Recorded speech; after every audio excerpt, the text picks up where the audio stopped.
వైకుంఠ ఏకాదశి మహోత్సవాన్ని పురస్కరించుకుని రేపు మందమర్రి పట్టణంలోని శ్రీ వెంకటేశ్వర ఆలయంలో జరగనున్న వైకుంఠ ద్వార దర్శనానికి సంబంధించిన అన్ని ఏర్పాట్లు పూర్తయ్యాయి. ఆలయ ప్రాంగణం పుష్పాలంకరణలు, దీపాల వెలుగులతో వైకుంఠ లోకాన్ని తలపించేలా ముస్తాబైంది. భక్తుల సౌకర్యార్థం ప్రత్యేక క్యూ లైన్లు ఏర్పాటు చేశారు. స్వామివారి ప్రత్యేక అలంకరణ, విశేష నైవేద్యాలతో దర్శనం అత్యంత వైభవంగా జరగనుంది. ఈ సందర్భంగా ఆలయ ప్రధాన అర్చకులు గోవర్ధనగిరి అనంతాచార్యులు, గోవర్ధనగిరి నరసింహాచార్యులు మాట్లాడుతూ వైష్ణవ ఆలయాల్లో ముఖ్యంగా వైకుంఠ ఏకాదశి లేదా ముక్కోటి ఏకాదశి రోజున ఉత్తర ద్వారం ద్వారా మహావిష్ణువును దర్శించుకోవడం అతి పవిత్రమైనదని, ఈ దర్శనం చేసి విష్ణు సహస్రనామ పారాయణం చేస్తే స్వామివారి అనుగ్రహం ప్రాప్తిస్తుందని, జన్మ జన్మల పాపాలు తొలగి మోక్షానికి మార్గం సుగమమవుతుందని అన్నారు.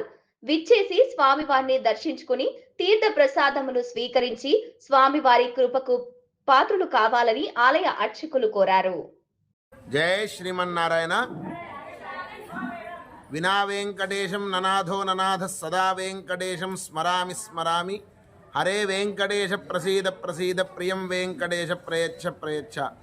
భగవద్బంధువులారా, కలియుగ ప్రత్యక్ష దైవమైనటువంటి వెంకటేశ్వర స్వామి అత్యంత వైభవపేతమైనటువంటి ఉత్సవం వైకుంఠ ఏకాదశి పర్వదినం. దీనినే ముక్కోటి ఏకాదశి అని కూడా అంటూ ఉంటారు.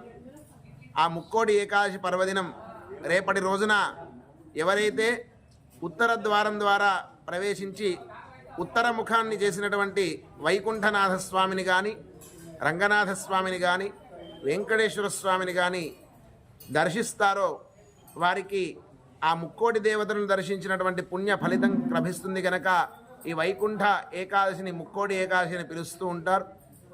అంత వైభవభేదమైనటువంటి ఉత్సవం గత 50 సంవత్సరాలుగా మందమరి పట్టణంలోని వెంకటేశ్వర స్వామి వారి దేవాలయంలో అత్యంత వైభవభేదంగా జరుగుతోంది.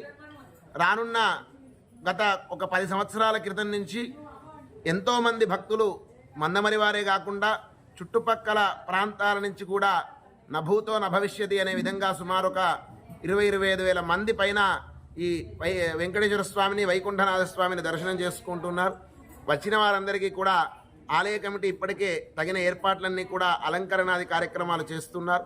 సేవా బృందం సుమారు ఒక వారం 10 రోజుల నుంచి ఈ యొక్క సేవా కార్యక్రమాల్లో పాల్గొంటున్నారు. వచ్చే వారందరికీ కూడా ఈ ఆహ్వానాన్ని మీ అందరికీ తెలియజేస్తూ అందరూ వచ్చి ఆ స్వామిని దర్శించి తీర్థ ప్రసాదాలు స్వీకరించి అందరూ కూడా తరించవలసిందిగా కోరుతున్నాం. సుమారు రేపు ఒక 4-5 రకాల ప్రసాదాలని మనకి ఇక్కడ అందజేస్తున్నారు. వచ్చిన వారందరికీ కూడా ఏది లేదన్నట్టుగా అన్నీ కూడా అంది స్వామి అనుగ్రహాన్ని కూడా వారు పొందే విధంగా స్వామి అందరినీ కూడా అనుగ్రహించి సర్వే జనాః సుఖినో భవంతు అని, అందరం బాగుండాలి, అందులో మనం ఉండాలనేటువంటి భావనను అందరికీ కూడా కలిగజేయాలని స్వామిని ప్రార్థన చేసుకుంటూ జై శ్రీమన్నారాయణ.